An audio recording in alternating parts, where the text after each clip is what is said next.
So, wanted to get kind of your thoughts, reaction to the budget guidelines that were approved today. I know you have a little bit of concern with it, but still voted for it. Can you talk about that a little bit? Sure.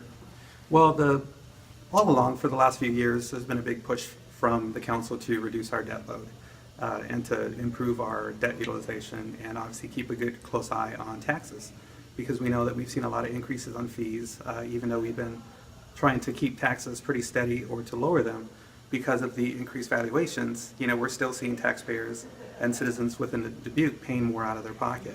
So that's something that I always try to be mindful of when we're having budgets presented to us.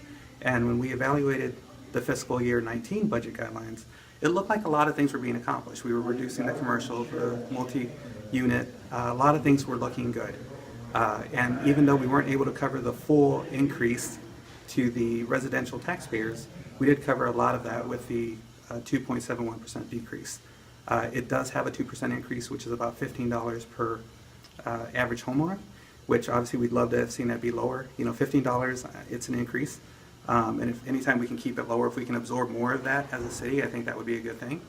But overall, when I saw that guideline, the only thing that I really still have a concern with is the total debt usage, the overall debt of the city. Because we've done great improvements in lowering our debt utilization. Everything else seems to be really trending downward exactly the way we want it to be. But when you look at what our total debt is at 265 projected million, that's still fairly close to where we were if we had stayed on the prior plan.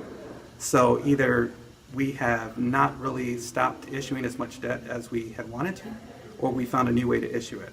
And to me, that's what I think we've done. We've managed to issue more bonds, more debt in a manner where it appears on, increased water fees, things of that nature, but they don't impact the overall statutory debt limit.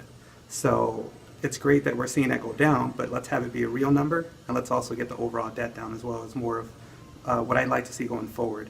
But from the guideline itself, it's a starting point. I think it's a good starter. It doesn't have us really too committed from a tax perspective. A lot of it is a reduction. And then once we get into the actual budget hearings, if we can find more ways to continue to reduce our expenses, then obviously we'll be looking for those as well. So maybe this is where we start today, but maybe we can cut into that 2% that the taxpayers will still be seeing by trying to find other ways so we can be more efficient and maybe reduce some of our overall operating expenses.